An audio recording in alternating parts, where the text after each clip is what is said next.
But it is. Everybody, sorry I'm a little late. Welcome to the show. It's going to be a big show today. Big show. We have many Lego videos to show you guys.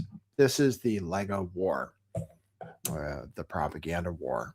So I'm going to show you that today. We've been playing those every show, and they seem to be pumping them out very rapidly. Like I said, would be surprised if the United States is not looking for the individual autist, probably Persian autist, who's responsible for making all of their propaganda, which is apparently so effective. At least it's working on me and my audience too, who seem to enjoy the videos that we play for them every day. We'll show you some of the latest. Welcome to the show. It's Monday, March 30th. It's day 31st. 31st? Yeah, it's the 31st day of this engagement, military operation, not to be called a war strictly for legal reasons. Because, of course, if it were a war, we would have had to ask for permission, or Trump would have. So he knows it's a war, says it's a war, then says he's not going to call it a war out loud. He's a funny guy, President Trump.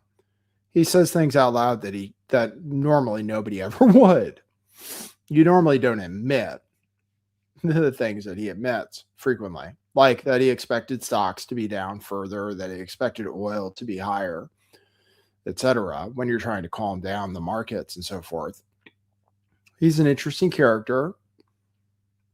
We're being accused of having TDS. Yes, we're being accused of having TDS, but I don't like Donald Trump. I did like him. First, I didn't really like him. I didn't vote for him in 2016, but I preferred that he win. I withheld my consent just in case. By the end of his term, I didn't like him. So I didn't vote for him against Biden. And then after they tried to kill him, after somebody tried to kill him, I'm not even going to say they, because I don't know if it was a conspiracy theory or not. We'll see. But after somebody tried to kill him, theoretically, supposedly, assuming that wasn't fake, which a lot of people think it was, then I understand why. Because after that, everybody jumped on the bandwagon. Everybody, including me, but everybody. But I was moved more probably by him enlisting RFK and Tulsi, who were Democrats previously, and Tulsi, who I had voted for previously in the Democrat primary versus Hillary Clinton. I had to register as a Democrat to do that, so I have been a registered Democrat. In any case, TDS, I don't have it. No, I go back and forth depending on what he does, basically. Just like a lot of people now. The polls are bad. New poll today, really bad. Getting worse all the time. I think he cares, although he comes across as if he doesn't. Seems as if nothing phases Donald Trump. It seems as if he is not aware of how badly things are going, and is either not being informed about it, which is totally possible, or kind of knows it is just bullshitting every day to try to achieve certain ends, surprise for the Iranians, try to get the Iranians off kilter, but also to calm down markets, supposedly, which is what I argue that he's been trying to do for a long time, and everybody in his administration too. It's not working anymore. The tacos that everybody waits for, which everybody is hoping for very soon. The tacos, while he attempts what people call tacos, the tacos are the things that pump the stock market. He tacoed very early on when oil prices were really surging. First time they went over $100. He came out the next day and said, he was going to wrap up really soon. It was very early on. He said, we're going to wrap up really soon. And that really moved things when that happened for days. It worked. The taco worked in that case significantly. It changed, I just bought a call on oil and as soon as he said what he said, the call became almost worthless, and like it really worked. And it worked for days until eventually oil started climbing again. And then every subsequent taco since then is really starting to lose its effectiveness. What they call tacos, they're not really tacos anymore, but people still call them tacos. Trump always chickens out.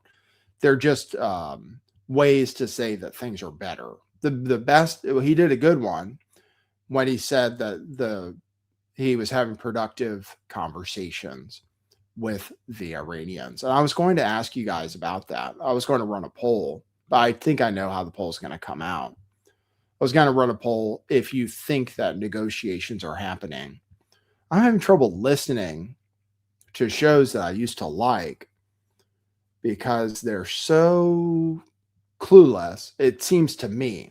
But I have not a unique perspective. I listen to many people who have the same perspective. I don't like just listening to people who have the same perspective as me. I like listening to people with different perspectives. But I do find myself annoyed by people who are overly optimistic all the time, because I kind of feel like they're misleading their listeners. You know what I mean? I feel like you have a duty to be honest with people or informed. I feel like a lot of people aren't going out of their way to inform themselves. But some people really think the negotiations are really happening. I heard a guy today say it's being reported in many newspapers that the negotiations are real. But I haven't seen those reports. I was going to ask you guys, are the negotiations? Do you think the negotiations are real? He suggested they were again today. I don't think so, but am I just a victim of Iranian brainwashing? If I am a victim of Iranian brainwashing, I'm not alone, is I guess what I was going to suggest with today's show.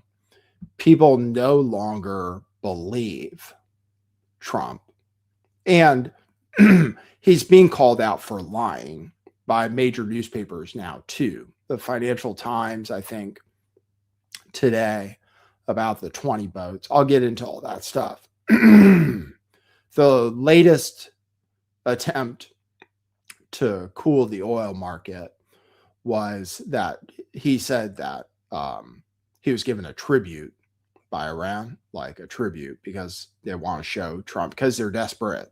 You know, they're desperate for a deal, right? They're desperate for a deal.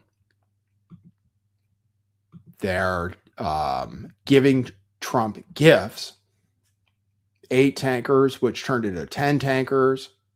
And then the latest was 20 tankers. And he called it a tribute, just to show Trump how serious they are and how badly they want a deal. We were supposed to get 20 tankers today. I mean, some people really believed it. I saw people tweet that 20 tankers would be going through today. Obviously, it didn't happen. But I'll show you guys the report on that. But people no longer are Trump's jawboning the markets and stuff. It's no longer having the same effect. So last night on Air Force One, he said this thing about 20 boats. I'll play it for you. Should I go out of sequence? I'll go out of sequence just because I have everything lined up in a particular way. But let's see. Trump. Oh, where is that clip, actually? Here, I'll play it for you. This was the latest attempt last night. Stock market was down today. My video yesterday was premature. It was a premature enunciation. I called it Black Monday ? As if the stock market would crash today, even though I kind of knew that it probably wouldn't, and it didn't. It did go down though, still, which it tried to go up. It tried to go up at first, but actually still ended up the day down. But I'll show you what Trump said to try to fool people again last night and how well it worked. So let me show you that. Share screen. X. This is what he said. late last night, or depending on what time zone you're in. He was on Air Force One. This is what he said.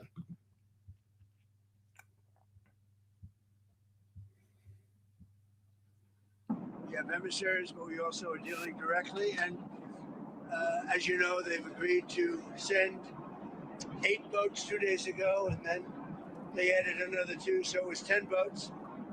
And now today they gave us as a tribute, I don't know, I can't define it exactly, but they gave us, I think out of a sign of respect, 20 boats of oil, big boats of oil, going through the Hormuz Strait. And that's taking place starting tomorrow morning. Over the next couple of days, a lot of boats. Okay, so he said that. And immediately, markets reacted right away. The stock market went up. The oil went down. But it went down about $1 pretty much. And then 30 minutes later, it was already higher than when he said that, which was a lie. His first lie was the 8 boats. It's a distorted truth of some sort. It's totally possible that 20 boats have been agreed upon to be released under Pakistani flags, but it was already reported earlier that Pakistan had negotiated for their boats to go through the Strait of Hormuz. It wasn't, as far as anybody said, a tribute to Trump or a way to show Trump that they're serious. It was that because Iran controls the Strait of Hormuz and they want to allow certain boats through, they're collecting a fee every time a boat goes through. They're happy to allow people that don't want to kill them to pass through and pay a fee, pay a toll. They run a toll booth now. So they agreed to let Pakistan, as a friendly country that doesn't support the aggression by the United States and Israel, to have 20 boats go through. We're happy to allow it because we are desperate to keep the price of oil down for at least a couple more weeks. And then Trump claimed credit for it, even though I assume, I don't think they're talking to anybody. At least that's what the mediators say. And that's what Iran says officially. Now, call me a victim of Iranian propaganda, but I kind of believe it, that we're not talking to anybody because we haven't said, we say we're negotiating, but who are we negotiating with? When? What circumstances? So anyway, he said that the price of oil, like I said, went down a bit. The stock market went up a bit, and the stock market continued to go up a little bit early this morning after the market opened, but by the end of the day, it was down again, which you would think it's due to bounce at least, but oil was up another 5% today. It's been up 5% every day, at least, for the last 3 market trading days. The price of gas, I always check, I have a gas station on the corner, is up 10 cents since yesterday. I suggested it might go up 50 cents this week. If oil continues to go up at 5% a day or more, then gas prices might go up another 50 cents. It's possible this week, which would be a lot, and I feel like we put a lot of pressure on people. So we're continuing to follow it. The market did not crash. I changed the title of my video. I shouldn't have burned that one because I knew it kind of wasn't. I knew it was unlikely, but I thought just because of the escalations and so forth. Thanks, Tomfoolery. Says, happy monetization. Sorry I couldn't pop your cherry. Well, that's all right. We like it now too. It's okay. After the first time, it's still enjoyable. It's not, and in fact, the first time isn't necessarily or likely even to be the most enjoyable time. So this is very enjoyable for me. $13.99 Canadian. Wonderful. Thank you. I hope your money is worth something. I think it is.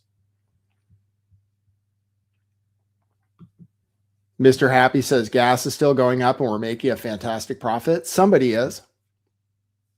A lot of the justifiers point out that the reason we're doing this is just so people are more dependent on us for gas and oil, which they are. But once again, Americans paying more is not good. And we're going to sell to the highest bidder, which makes us the highest bidder too, if we want to have gas.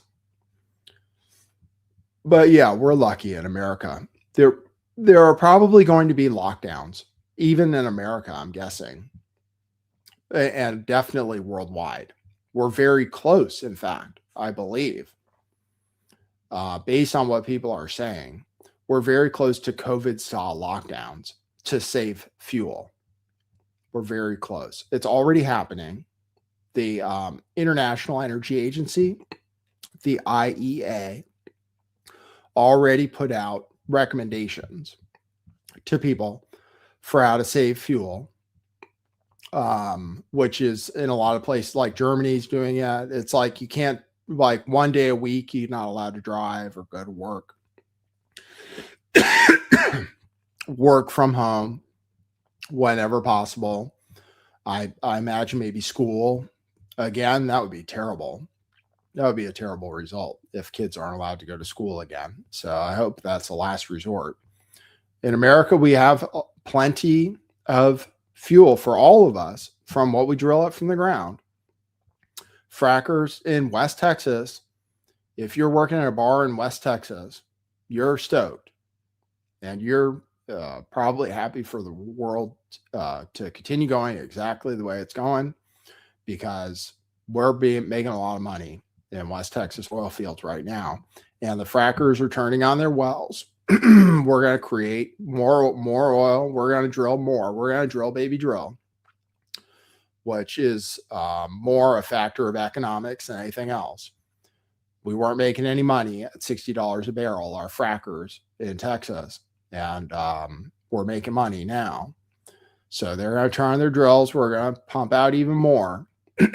But my understanding is it's not going to be nearly enough to compensate for the amount that's being lost. And if you compare what we saved in oil usage to the COVID lockdowns, so this is what I saw recently, which is interesting.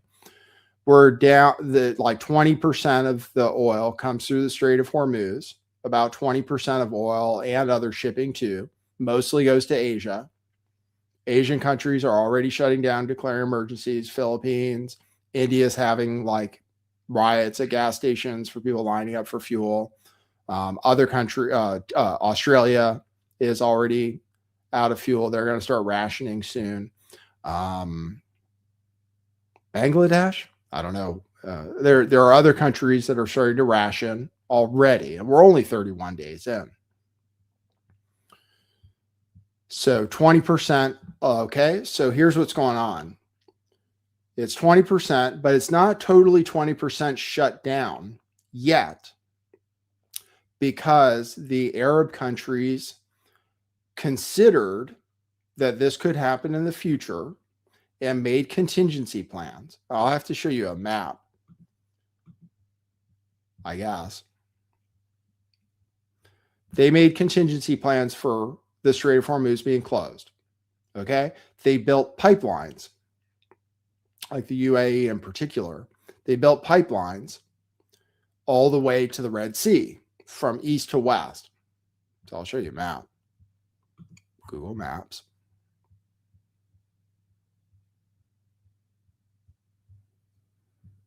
And they're shipping a bunch of oil that way. So actually we're not down totally 20%. It's maybe more like, I don't know, maybe like 15% or something right now. Oops. Okay. Persian Gulf.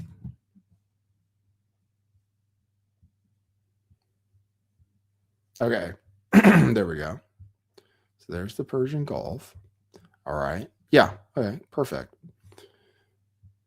Oh, I'm not even showing it to you yet, so it doesn't matter. Okay. Persian Gulf. There it is.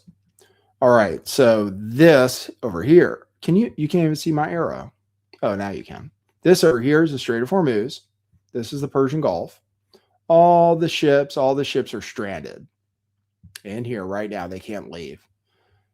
Iran is running a toll booth right here. Right here. They're having people show up here at Keshem Island, which is one of the islands we might invade. They're having everybody show up here, check in, pay a toll. In many cases, I don't know if it's every boat or not. Some people say it's about $2 million a boat. Check in, make sure everything's kosher, and then they're allowed to go through. They were going through this really narrow part through this island, this other island here. But I saw some that are going straight out this way now from Keshem Island. So it seems like they're checking in here, paying their toll, making sure everything's kosher, and going out this way. Very few ships, like 2 a day. It used to be like 100. So it's not close. So that's what they're doing now. Okay. And then Saudi Arabia is here. They have lots of oil. We know that. They have lots of oil. They typically ship it here off their eastern side. And here's Bahrain, Qatar, and the UAE. They're all right here across the Persian Gulf from Iran, which is here. Iran's here. And there's Dubai. So you can see they're in like really close missile range too. You see why they're getting hit a lot. Is like the UAE's right here, right? So anyway, the UAE did this too, I think, and Saudi Arabia. They built pipelines from east to west that can carry a lot of oil. And they're maxed out right now, and they're carrying oil over here to the Red Sea. And it's full traffic right now through the Red Sea, and more traffic probably than usual because everybody's just going around this part, which is closed. And instead, they're going over here, they're going up here, picking up all their stuff, coming back out. No big deal. So, and a bunch of the oil is going this way. So we're not even fully 20% closed, okay? So far, pipelines running from east to west. And so you can pick up the oil over here. No problem. You're still in the oil business. Okay. So here's what can happen should things escalate. Well, actually, today there's news that Iran hit one of the pipelines. We'll see how bad it's decommissioned. But today there's news that there's smoke coming from a critical part of one of the pipelines. So if they knock out one of the pipelines, if they're knocked out, that's another, like, I think they maxed out at like 9 million barrels a day or something. And it's something like 20 million barrels. To make the math easy, I think we consume 100 million barrels. They send out, like, if it's 20%, 20 million barrels come out of through the Strait of Hormuz every day normally. While they were shifting, like, I don't know, something like 9 million per day. Don't quote me on it. To the other side. So that actually, is a lot that is actually still going out. So it's not like everything's not completely shut down.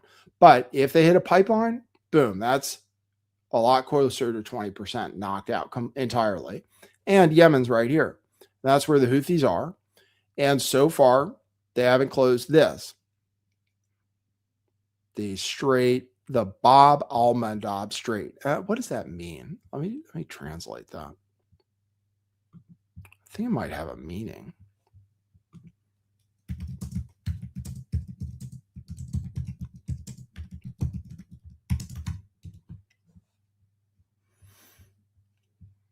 Bab al-Mandab Strait. So if things escalate, if we decide to take I think it's Karj. I'll have to look that up too to make sure I'm giving you guys all the right info. If we decide, let's find out where Karj Island is. Karj.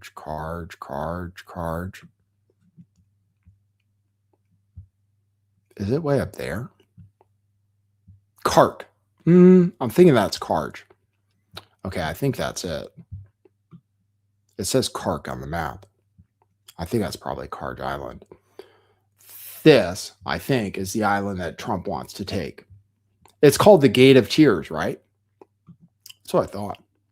Gate of Grief, Yeah, Gate of Tears, Gate of Grief. So it has this name because it's particularly treacherous. According to Arab legend, the name comes from an ancient earthquake that split the continents of Africa and Asia, creating the strait and drowning thousands of people in the process.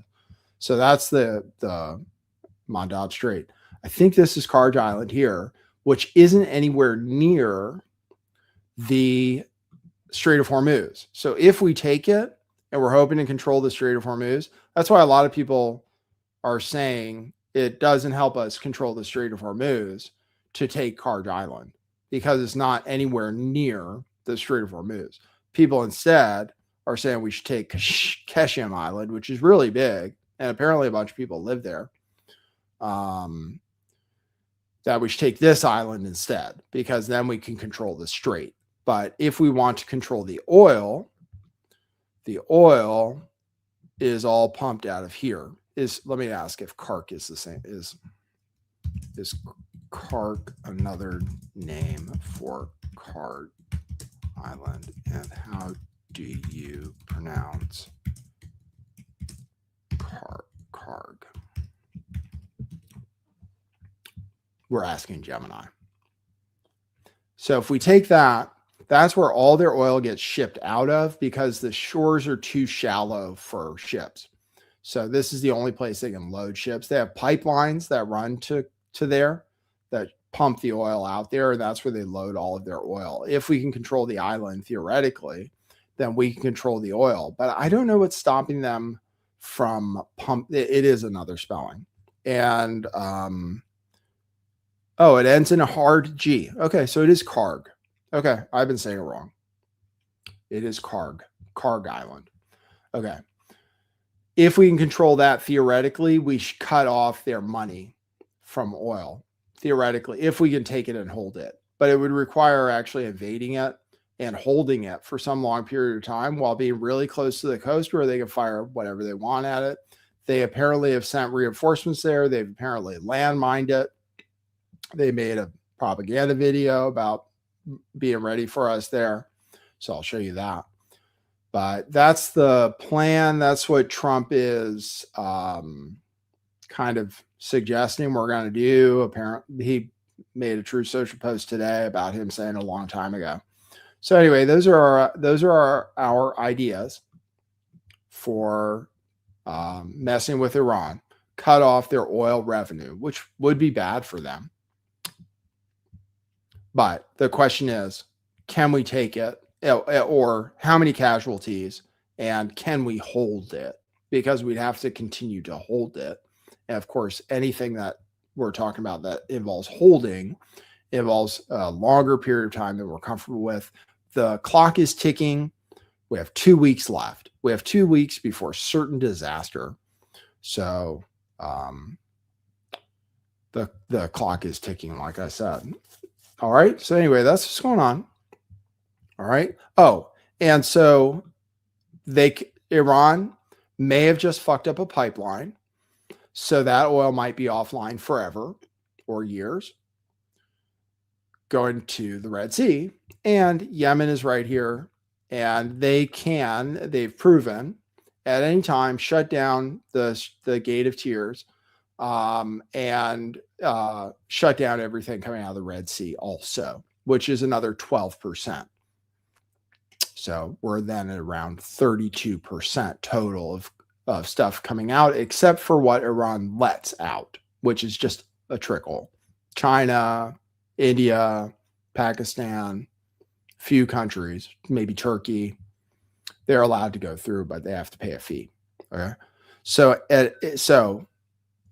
if we think it's just going to be easy, certainly the first thing that would happen if we land anybody on the ground in Karg Island or this other island is they can call the Houthis and say, okay, it's time, brothers, shut down your side too. And we've proven that we can't stop them. Well, like we've bombed the crap out of them to try to stop them from keeping that strait closed, but we weren't able to accomplish that. Right now, we have some kind of ceasefire agreement with Yemen, which Yemen is currently holding to, where Yemen promises not to attack United States assets for now. For now, they're just lobbing missiles up here to Israel. Right now, they're sending missiles into Israel and drones. And they seem pretty well armed, and they have their own propaganda videos too. So, but, all right. So that's where we're at pretty much so far. All right. We'll start the show. We'll show you guys some propaganda. Day 31. Apparently, we're ahead of schedule. I'll have to talk about that. Let's get ready with our propaganda videos.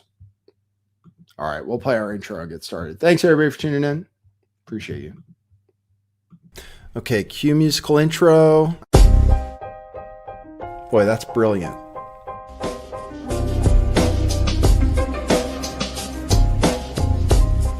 I do think some things in the world are real. Like you guys. You guys are real. Most of you. Most of my listeners, I think, are not just in my head. I think I have the metrics to prove it. You've taken a leap of faith today. What is that sound? And I apologize if you take offense. I'm a little offended myself. Welcome to our show. Welcome to the future. What it is, joining you live from sunny California. It's a beautiful day today. I'm your host, Nathan Stoltman. And I bring you the news, the real news.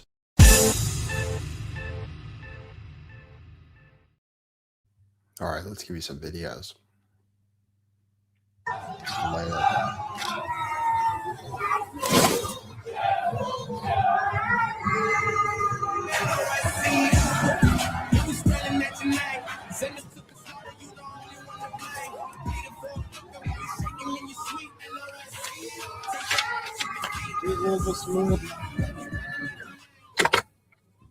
Sir, Iranians have released a new Lego-style animation.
The Iranians, so we have troops. All right.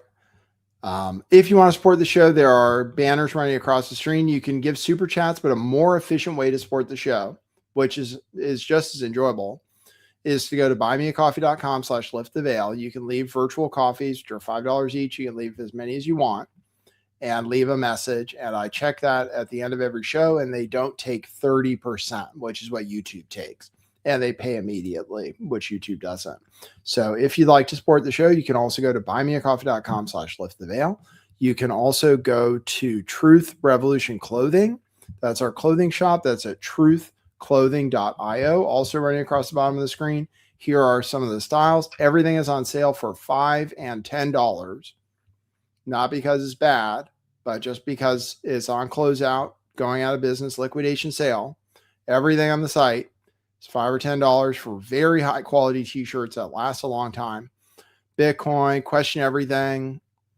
Lots of Bitcoin shirts, lots of female styles. The Question Everything shirt, which are also super high quality. They're Bella and Canvas, ladies, if you know the brand. Very good brand. And that's a great design, super popular. So check them out if you want. Great way to support the show because you get something, we get all the money, etc. Truthclothing.io. Thank you very much. Thank you for your attention to this matter. All right. Back to the propaganda. I'm not sure if they're lying or not. In that video, it showed them hitting boats, which they said they did. So a few days back over the weekend, Trump claimed that they hit boats that were preparing for the invasion off of Kuwait, I believe, and sunk them and killed a bunch of sailors. So that's what was shown in that video. They also showed the destruction of the AWACS, the super important limited plane that they did blow up. They showed that. They showed strikes at a hotel housing soldiers, which I don't know is confirmed or not. But I think those are legitimate targets. The Iranians consider those legitimate targets because all of our bases have basically been, all your base belong to us. The Iranians have hit our 13 bases in the region so that they're effectively evacuated, and our soldiers are living in hotels, which the Iranians are looking for so that they can bomb the hotels that our soldiers are in too. I don't have any confirmation that that's actually happened, but that video showed them doing it as if it had happened. Iran lies also, I believe, about what they're doing, and I don't know because we certainly haven't confirmed casualties or boats being sunk. But the Iranians did make a claim officially through their IRGC spokesperson that they'd sunk a number of boats that were preparing for the invasion, I believe, off the coast of Kuwait.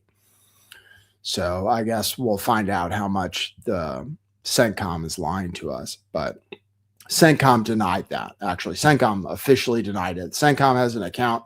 They do fact checks where they're like, Iranians claim this, CENTCOM says it never happened. So that's the official United States position. All right, the propaganda is good. Let's see. I'll play some more. Oh, this is in a different language. I'll let you watch it anyway.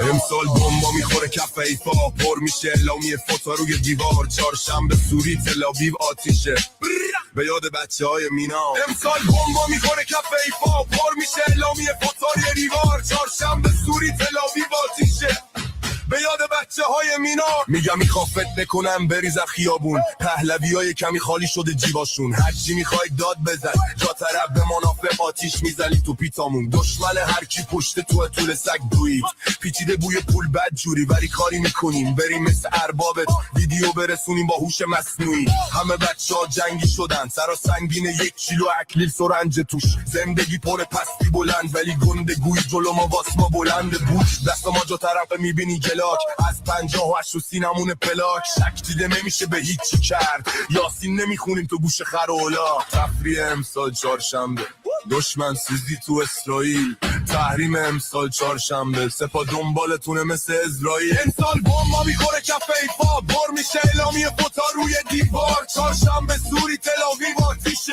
به یاد بچه‌های مینا امسال بمبا میخوره کف ایفا بر میشه اعلامیه فوتا روی دیوار چهارشنبه سوری تل‌آویو آتیشه به یاد بچه‌های مینا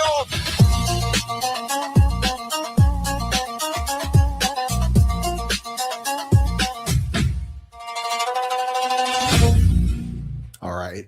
The propaganda, I titled this video, so it's important that we talk about the propaganda, is teaching Americans many things. Americans did not expect to see such sophisticated beats and propaganda coming out of a country that many people thought was just camel effers living in tents and so forth, like we were led to believe. This war will go down in history as a great miscalculation, I believe. This war will go down in history as a great miscalculation where we did not we underestimated the enemy. In this case, Trump really did. It's quite obvious that so far Trump really did, and probably ignored advice that he was given and conveniently forgot about, which was that they would close the Strait of Hormuz immediately, which he assumed they wouldn't. And pundits like Dave Rubin said that there was no way they could close the Strait of Hormuz. Or I've heard some people say, like, they can't afford to keep the Strait of Hormuz closed, etc. Like a bunch of crazy justifications. Like they'll have to open up the Strait of Hormuz for some reason, that they can't keep it closed for very long. But they're making, as it was reported, twice as much money as they were before the war from their oil sales so far. So I don't see a reason for them to open it anytime soon. But in any case, an underestimation of the enemy. Pirate Justin says, I did not expect bangers from the fundamentalist Islamic State. Americans are learning about Persians and about their culture, and are learning that they're much more sophisticated people than they gave them credit for. And as far as the propaganda goes, it appeals to a higher mind than notably the American propaganda appeals to, if you notice. So the although it's Legos and it's memes, in that rap video, it said that they're doing it in memory of the children that were killed in the school, right? It's revenge, but it's not because Americans are stupid or whatever, but it's in memory of the children who were killed in the school. The other video that I played yesterday, I think, showed Iran considers itself a state that fights against oppression and oppressors, Israel and the United States. That's why they don't like us, because we are oppressors, basically, right? So they consider themselves a state that fights against oppressors. So in their other video, it showed they're doing it for the people of Vietnam. They're doing it for other people. They're doing it's not just revenge. It's not just because they hate Americans. It's actually like they said they're doing it for Native Americans who got wiped out, of course, because of the colonization and stuff. So their propaganda, once again, appeals to a higher mind, where our propaganda appeals specifically to a low or base or lizard brain instinct, like where we show football hits and things blowing up, or Wii video game and things blowing up. That's what Americans are getting from directly, sanctioned by our government as far as propaganda goes. There is no high-minded reason, justification. It's just that we enjoy seeing things blow up, and also that we don't care, actually, about the Iranian people at all, especially the things Trump says. He wants to blow up their power plants. He wants to now get rid of their desalination plant. He wants to send them into the Stone Age, where Iranians will suffer, where Iran wants to destroy Israel, certainly, but they don't show the same kind of malice towards the American people, basically. So that's why they're winning the propaganda war, in my opinion.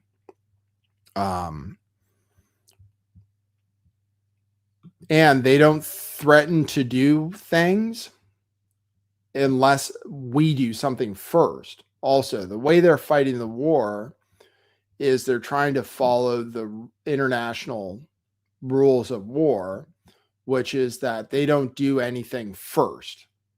They'll hit desalination plants if you hit their stuff. They'll hit oil fields if you hit their oil fields.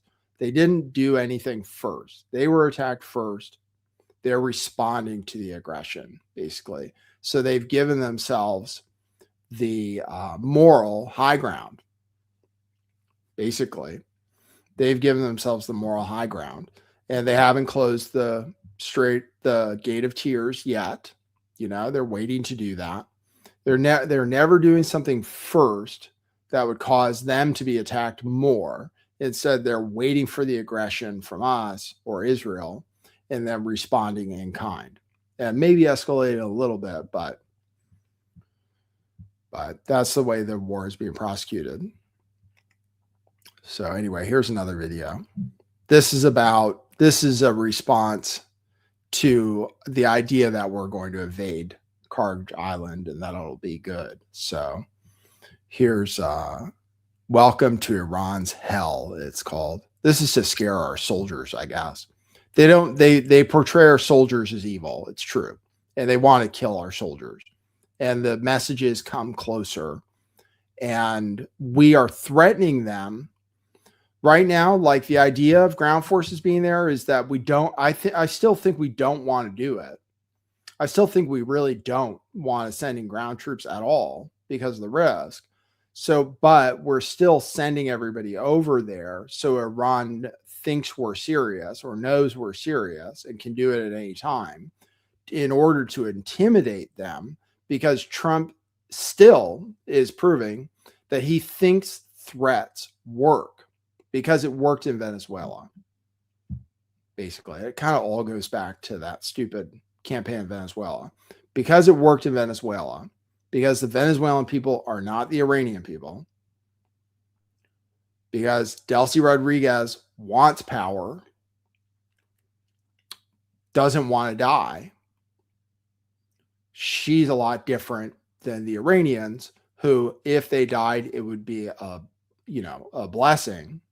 Like if they died, they see that as that's the highest honor, to be a martyr in Shia Islam. Suffering more is viewed as a good, like suffering is good. If you have the Iranian Shia mentality, being able to endure suffering, to stand up for the oppressed, etc., is actually a good something that is smiled upon in their culture. But death, in particular, it is in Christianity too. It's just that Christians don't believe that shit anymore. In the Crusades, if you died in the Crusades, you were a martyr, and that was awesome. I mean, if you're a martyr, you become a saint. Christianity has the same underlying philosophy that if you die defending the church, then that's good. You want to die just like Jesus Christ. Like that's the theory of, that's the idea behind Christianity. It's like when you die, you get eternal life. You want to die defending God.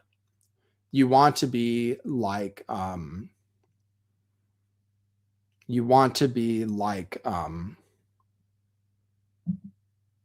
God, why am I bad? Why sometimes I get brain blocks. Who was thrown to the lions because he defended, like he insisted on worshiping his own way. So he was willing to face death, right? That's the idea behind Christianity. It's just Christians aren't like that anymore. So we don't want to die. Iranians, Daniel, right? Of course. Thank you very much. We don't want to die anymore. We're afraid of death. Iranians genuinely, I think, in a way, kind of aren't. Like the supreme leader was hanging out at his house. Like that's how far we had to go to find him. He was at his house waiting to die, if that was the plan. And then they have and other people, and then they have multiple lines of succession planned out in advance. So, and they're all the same. And if they're not, then the Iranians will kill them. if they find out they're negotiating with the United States or Israel, trying to give away sovereignty or anything else, then they'll kill them themselves. So that's what we're up against, basically. Here's a propaganda video for you. Let me play that.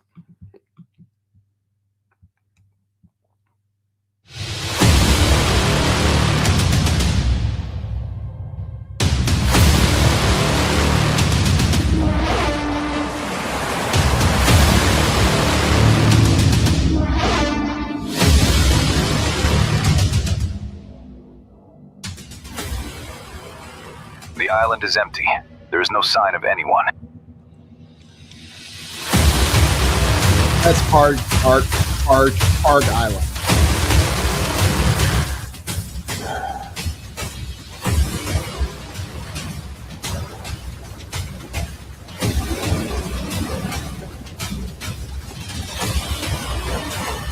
Our soldiers have like pointy feet.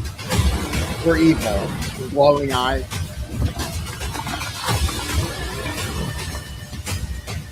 Sir, Iranian forces have fled before our attack. We have captured southern Iran.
Welcome to the hell.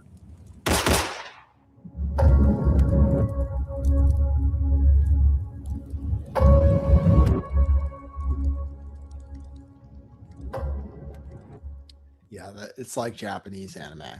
I haven't gotten into the love affair with the Japanese that's happening on Twitter right now. I'll have to get into that some other day. All right. So anyway, that's some of the propaganda films that we always start the show with. All right. Here's what's going on. All right. Let's get through this. I still have news. All right. Let's get through the news. So Trump said that thing I told you about, 20 boats. He's been called out. That was a lie. He tweeted this early this morning. Truth. The United States of America is in serious discussions with this is the newest thing. We no longer are trying to achieve regime change because we already have. We already have achieved regime change. This is something that was floated kind of recently. We've already achieved regime change, and the new regime is actually better, and we're negotiating with them. That's the newest PSYOP. We've achieved regime change.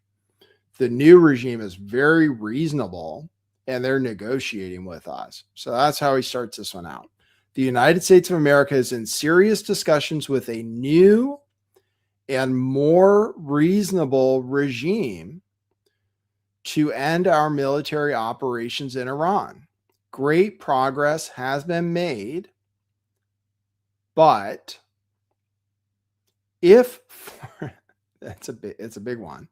If for any reason a deal is not shortly reached, which it probably will be, and if the Hormuz Strait is not immediately open for business, we will conclude our lovely stay in Iran by blowing up and completely obliterating all of their electric generating plants, oil wells, and Karg Island, and possibly all desalination plants. And it is desalination, not desalinization, as much as it seems like it should be, which we have purposefully not yet touched. This will be in retribution for our many soldiers and others that Iran has butchered and killed over the old regime's 47-year reign of terror. Thank you for your attention to this matter, President Donald J. Trump. Okay. So it kind of defeats itself, this message, because he still wants markets to think that they're going to come to an agreement right away, that they're more reasonable. But also now this pitch is that we have achieved regime change. And he's threatening war crimes, absolute war crimes, once again, especially the desalination plants. Electric plants, oil wells, and Karg Island. So he's saying he'll blow it up, which he said he didn't do it first. So that's another option. Instead of taking Karg Island, we can just blow up all the parts of it, like the pipelines and stuff, which he said he didn't touch the first time on purpose. We supposedly destroyed all their military installations to make it safe for an invasion. But he says he'll just blow it up, which would achieve the same goals, except we wouldn't profit from it. The only difference between us blowing it up is we don't profit from it. If we take the island theoretically and somehow also start selling their oil, then that's what Trump really likes. He really wants to take their oil. That's what he really likes. He said that a number of times. Let me show you that. He said to the Financial Times, to be honest with you, my favorite thing is to take the oil in Iran. But some stupid people back in the US say, why are you doing that? But they're stupid people.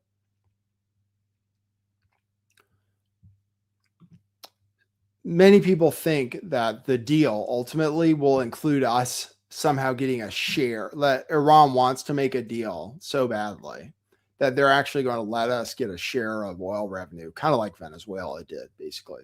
That's the delusional mindset that some people still have.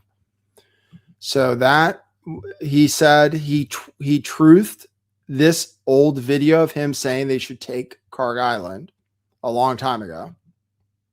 But as far as Trump is concerned, our allies are only part of the problem. The real culprit is Iran. Why couldn't we go in and take over some of their oil, which is along the sea? How would you do that? Would you send in the Marines? Would you take a chance in a war? Let them have Iran. You take their oil. That's what How? How? I mean, do we want a war? What do you mean we in, take their oil? You go in. You're How gonna have do a we war, go Barbara. in? You're going to have a war by being weak. Okay, how do we go in? What do we do? Excuse me. Yeah. You're going to have a war, and it's going to start in the Middle East. What if the Soviet Union said, you do this to Iran, we're going to come in? I don't believe they'd do it.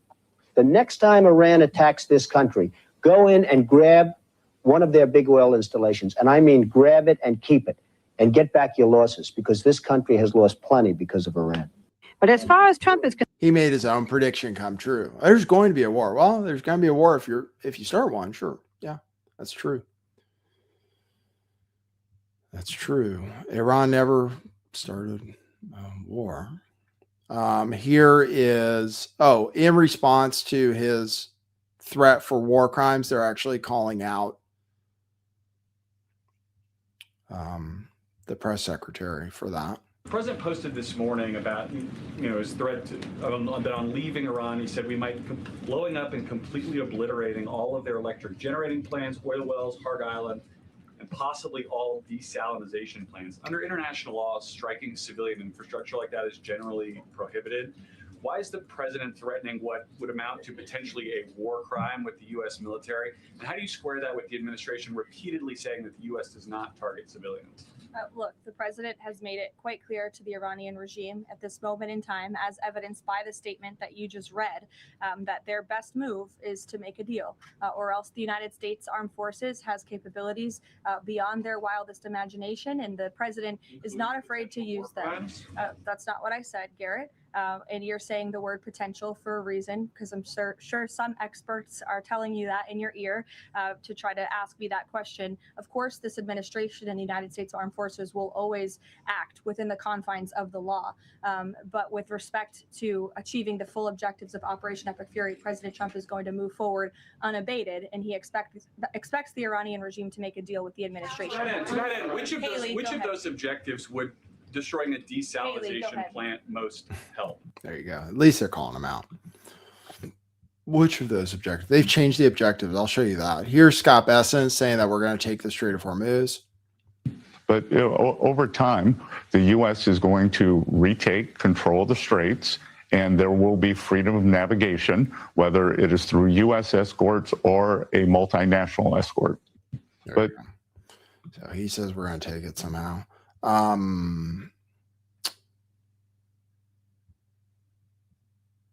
Here is Carolyn Levitt once again from the press conference today. This is a good one. This is good math for you guys.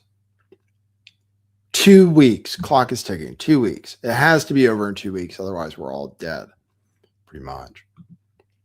On the time frame, President Trump initially said about 4 weeks. Secretary of State Rubio on Friday reportedly said it might be another 2 to 4. Is 2 to 4 the current ballpark that the administration is thinking? With respect to the timeline, again, the President, Commander-in-Chief, the Pentagon has always stated 4 to 6 weeks estimated timeline for Operation Epic Fury. We're on day 30 today. So again, you do the math on how much longer the Pentagon needs to fully achieve the objectives of Operation Epic Fury, which I will reiterate: destroy the Iranian Navy, destroy their ballistic missiles, dismantle their missile and drone production infrastructure, significantly weaken their proxies throughout the course of this operation, and then, of course, preventing Iran from ever obtaining a nuclear weapon. To your first on the time frame, President. She kind of talks about how they've changed the objectives. The objectives have changed. Anyway, it's funny. We're in day 31, week 5. It's supposed to be 4 to 6 weeks, and they keep saying we're ahead of schedule. And you do the math. But if we're ahead of schedule, if we were ahead of schedule, which Trump said we won the war the first day, we've won the war many times already, then it would be over by now. If we were actually ahead of schedule, then it would already be over. If the original timeline was 4 to 6 weeks and we're in week 5, then it should be over by now, or let's say tomorrow. It wouldn't go the full 6 weeks in that case, but anyway, you do the math, she says. In any case, Trump is privately telling allies to expect it will take more time for the U.S. to make a deal with Iran. Of course, he's trying to tell, when he speaks, he tries to pretend it's going to happen immediately, but he's privately telling allies that it might take a while, which it certainly will.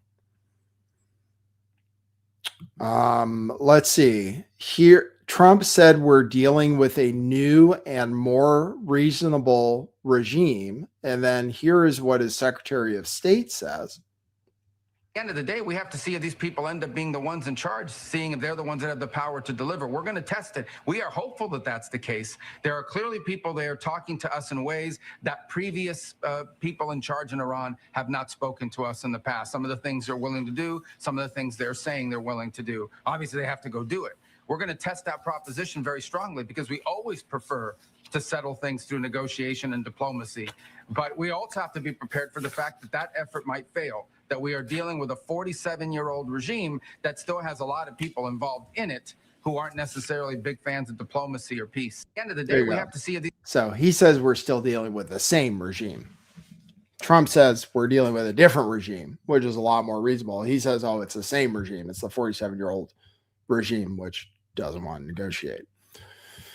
Iran says they're not negotiating. Marco Rubio has made a demand that Iran stop manufacturing drones and missiles. Like, that's going to work. So apparently he says he wants them to stop making them because they're still making them. We only took out 33% so far. They keep saying 90%. Well, if it's 90%, they keep firing missiles the same amount every day that they have been for weeks and weeks and weeks now. If we're making progress, then why is it still 90%? Well, it was 90% 8 days into the war. And we're bombing everything. We've bombed like 10,000 targets. When are you going to admit they're making missiles underground? They're making drones underground. We can't do anything about it. So please stop. That's a good one. Please stop. Here are the redefined objectives of the operation. These are not the same. I think I can tell you definitively, these were not the objectives that we were told on the first day, which included regime change. The first day, Trump made a statement. It included regime change for sure. He said that when we're done bombing, come out, Iranian people, and change the regime. So that is no longer a goal. In fact, we've already achieved it, according to Donald Trump. Now, these are the new goals. The original goals, though, if I can elucidate them, the original goals were missiles. Just destroy completely their ability to make missiles anymore. Make them agree that they're not going to do anything with their ballistic missiles. That hasn't been achieved. Nuclear weapons, no nukes, turn over the materials, don't do any enrichment, anything, all that. It's Israel's goals, actually. And then what was it? Oh, proxies. That was another one for sure, which is no longer on the list. They're not supposed to fund proxies. We haven't stopped them from doing that at all. And even if we did any of these things, it's not clear how after we leave, we stop them from doing whatever they want with their missiles, with their nuclear program, with their proxies. It's just not clear. But now it's been redefined to the destruction of to things we've already actually done. So they added to the list of objectives things we did, so we can say we did them. So now, which is different, everybody I think should admit that. Now we say our objectives included eliminating the Air Force, eliminating the Navy. Those are our top two objectives, apparently. They were never on the list. Just because we did them already, so we can say we did them. So now our top two objectives were destroying their Air Force and Navy, which we can admit are meaningless because Air Forces don't matter anymore when we have drones and missiles. Navies don't really matter that much, and especially since we haven't destroyed their Navy because they have a bunch of speedboats underground in tunnels. They have a bunch of like suicide boats that don't even need people on them that are willing to die. They have drone boats that they've already used to blow up tankers. So they have drone boats underground, which they've shown videos of, miles of tunnels of these little tiny boats that can lay mines and that can blow up ships. So we haven't destroyed their Navy. Their Air Force was 20 planes or something. And I think the Iranians claim that some of those planes are actually parked underground and they had dummies out on the tarmac, or in some cases just pictures drawn on the ground of planes that we thought we were bombing. But Air Force, these two things, the Air Force and the Navy, which are now apparently some of our primary objectives, which we can kind of say we accomplished, are irrelevant, but we kind of did them, basically. So this is directly from the Secretary of State, though. Here are the clear objectives of the operation. You should write them down. The destruction of Iran's Air Force, the destruction of their Navy, the severe diminishing of their missile launching capability, which maybe we've done, and the destruction of their factories. The destruction of their factories, which we've blown up a lot of buildings. So anyway, here he is saying it. This operation, okay, and that's what this is about very specific objectives. The president laid them out on the first night of the operation. I'll repeat them to you now because I hear a lot of talk about we don't know what the clear objectives are. Here they are. You should write them down. Number one, the destruction of their Air Force. Number two, the destruction of their Navy. Number three, the severe diminishing of their missile launching capability. And number four, the destruction of their factories so they can't make more missiles and more drones to threaten us in the future. All of this so that they can never hide behind it to acquire a nuclear weapon. That was our objective from the beginning. That remains our objective now. We are on pace and, in fact, ahead of schedule on some of those things, and we are going to achieve those things in a number of weeks, not in a number of months. This operation. A number of weeks. So when you put a timeline on things, it's bad. When the enemy knows that you need to be finished soon, that's kind of bad for you because the enemy then can just assume, like, they might. I kind of think that Iran is launching the same number of missiles every day, pretty much, sometimes more. And in fact, over the last week, it's more, like twice as many. They're launching more drones. But I think they're doing that so that they can keep doing it for a long time. It may be totally strategic that they're not launching as many missiles as they did, the first day. We're comparing everything to the first day when they just sent out crazy amounts of missiles and drones. And then immediately it collapsed. But it's been remarkably steady for the last 3-4 weeks. Since day 8, pretty much, is when the low point. It's been steady or growing the whole time. And obviously we can't do anything about it. It seems obvious. Sometimes we hit missile launching sites and they fire a missile from the same site the same day. They seem to be able to still fire enough missiles to cause problems. They seem to be able to follow through on their threats. They hit a pharmaceutical company, a really important one, Teva Pharmaceuticals in Israel. They seem to have hit, they hit a desalination plant in the UAE, I think. They did hit a desalination plant. That's new. They did hit a desalination plant. It's not clear if they totally took it offline yet, but it's clear they're able to follow through on their threats. They may have hit a pipeline and disabled it. It's possible. We're going to find out. Even Eric Prince, the Prince of Darkness, says it's a bad idea to go into Karg Island. So here's that. So yeah, your initial assault into Karg Island is going to be mighty thin, because those aircraft have to cycle, and that's assuming you don't have any losses from maintenance or from missiles. Do you do a mass drop of the 82nd on the Karg Island? Again, that's pretty sporty. And an airborne invasion in a place that has thousands and thousands of missiles. Not to mention, the Iranians have been learning. They've certainly been paying attention to modern drone warfare, and have certainly implemented FPVs down to the squad level. I mean, you see videos of the Israelis in southern Lebanon losing tanks, losing armored personnel carriers to the same FPVs that the Russians have been using with great effect in Ukraine. So it is, again, a fight against Iran. They're not Arabs. They're Aryans. They are a highly intelligent, highly skilled warfighters, and it would not be the pushover by comparison that you see of the Iraqi army that worked. They're Aryans. Oh, that's important. That's Nazi talk right there. It's because they're smarter, the Aryans. That's why I said they're different than Arabs. We're allied with the camel fuckers.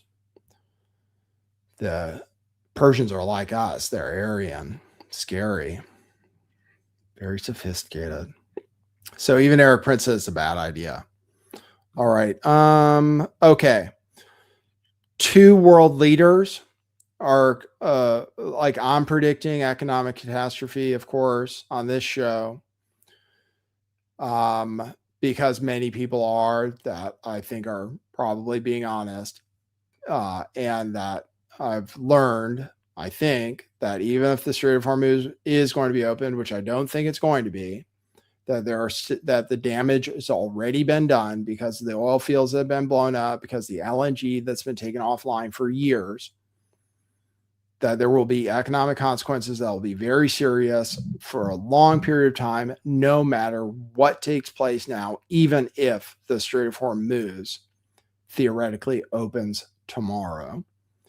Italy's defense minister said, quote, I am forced to know things about what could happen in the coming week and the effects it will have on our economy and our daily lives that no longer allow me to sleep, he says. South Korea's president said today, quote, the world is in turmoil over the energy crisis. The situation is so serious that it has even kept me up at night. The immediate problem is grave enough, but the outlook ahead seems even more unstable. The situation is worse than expected. Prepare accordingly.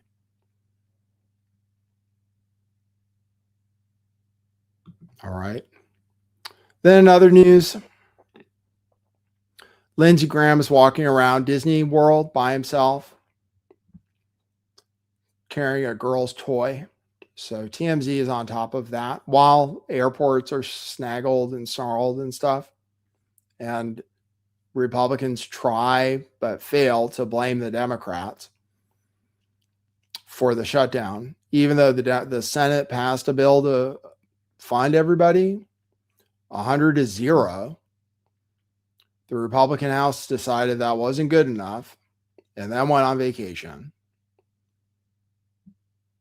So while people are at airports waiting 3-4 hours, Lindsey Graham is walking around by himself at Disney World with a bubble wand. This is a picture of Lindsey Graham, a bubble wand, which is something maybe that blows bubbles, which I like bubbles, but that's going on too right now. While we focus on the Save America Act, which I could talk about. I could talk about why the Save America Act is stupid. Doesn't matter. It's never going to pass. New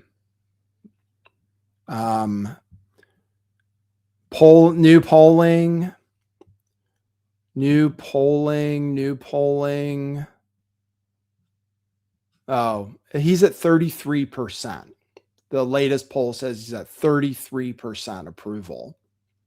33%, which would definitely be the lowest ever. He had been around 40 in a lot of the polls I've seen.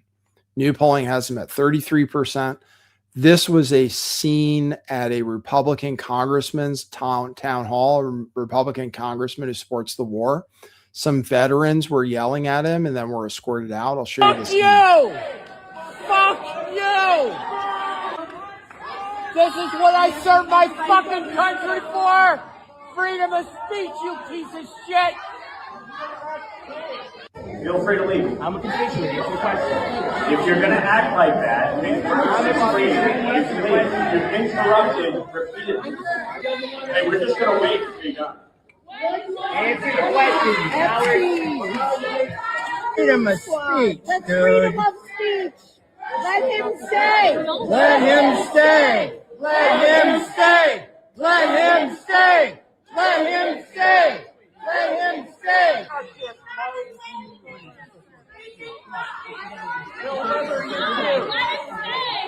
I want you to answer the question, just like all your constituents here. In the audience who are not comfortable with being recorded, please refrain from recording.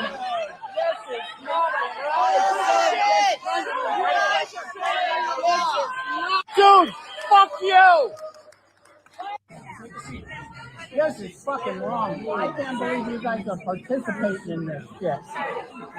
The young man had rights. This young man had rights. Fuck you, Lawler. Fuck you. I serve my country for pieces of shit like you. Go fuck yourself. All right, there you go. Apparently the guy had to walk off stage. So that's how it's going out there for the GOP. It's going to be perhaps a historic wipeout in the midterms. And Trump will be impeached.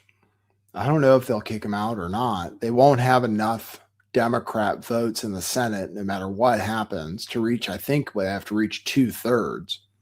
But by November, enough Republicans might be pissed off to throw him out too. It's possible. Or he really might decide to resign because he hates being president. I mean, that's possible. He might resign in disgrace because I can just see him being pissed off. That's all. I can see him like he's bored of the Iran war already. I can see him getting bored with being president when everybody hates him. And it's like obvious, but we'll find out. That is the state of the news today. I want to thank my super chatter, Tomfoolery5. Appreciate your super chat. I checked my coffees. I did not get any this show, but you can give them at any time, even after the show is over, by going to buymeacoffee.com/lifttheveil and dropping coffees and leaving notes. I read them at the end of every show. And you can buy t-shirts at truthclothing.io. And I'll try to go every day if I can. I'll try to go every day if I can. If I do, I try to do it around 3 o'clock my time, 6 o'clock Eastern time. Let's check in on markets. Oh, wow. Oil is up another 4%. Crude oil is already up at 106.59. So it's going up every day. Gas prices really might go up this week. They already did at my corner shop. Let's check the stock market.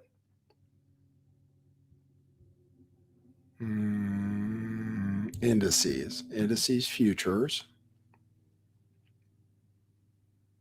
It should get a bounce sometime. It's down again. NASDAQ is off almost 100 points already. So let's see if we still have another down day in the stock market tomorrow. It's getting ugly. We're running out of time. All right, everybody. Thanks for tuning in. Great to see you. We'll be back. For now, that's what it is.